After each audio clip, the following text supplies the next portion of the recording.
మంచి పుస్తకం చెప్పండి బ్రదర్. యువతలో పుస్తక పఠనంపై పెరుగుతున్న ఆసక్తి.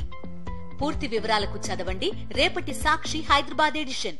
హైదరాబాద్ రాజేంద్రనగర్ లో కెమికల్ వ్యర్థాలు కలకలం రేపాయి. లారీలో విషపూరిత కెమికల్స్ తీసుకొచ్చి ఓ ముఠా మూసీలో వదిలేస్తోంది.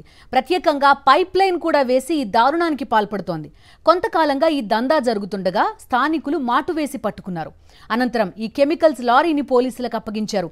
అత్తాపూర్ మూసీ నదిలో ప్రతిరోజు 5 నుంచి 10 లారీల వరకు కెమికల్స్ ని ఇసుక మాఫియా మూసీ నదిలోకి వదులుతోంది. ఒక్కో లారీకి 25,000 రూపాయలు తీసుకుని 20 లీటర్ల హైడ్రోక్లోరిక్ యాసిడ్ ని ఇసుక యజమాని మూసీలోకి వదులుతున్నాడు. ఇలా రోజుకు 5 లక్షల వరకు వసూలు చేస్తున్నట్టు స్థానికులు ఆరోపిస్తున్నారు. పక్కా స్కెచ్ తో ఈ లారీల్ని పట్టుకున్నారు.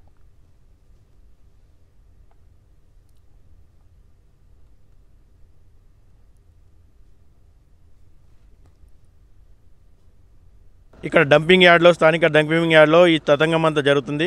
ఇక్కడ పకడ్బందీగా మ్యాన్హోల్ నిర్మించి ఈ మ్యాన్హోల్ ద్వారా ఎవరికి గుర్తుపట్టకుండా మ్యాన్హోల్ నిర్మించి దానిపైన మట్టి కప్పి లారీలో అడ్డం పెట్టి ఆ లారీ డంపింగ్ జరుగుతుంది.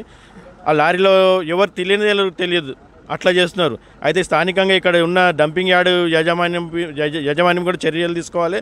మరి కఠినంగా చట్టపరమైన చర్యలు తీసుకొని వారిని అత్యంత భారీ ఎత్తున జరిమానాలు విధించాల్సిందిగా కోరుతున్నాం. గుళ్ళో పండుకున్నటువంటి స్వాములకు వాసన రావడం జరిగింది. వాళ్ళు ఈ వాసన ఎక్కడికి వెళ్ళి వస్తుందని చూసుకుంటూ ఇక్కడికి రావడం జరిగింది.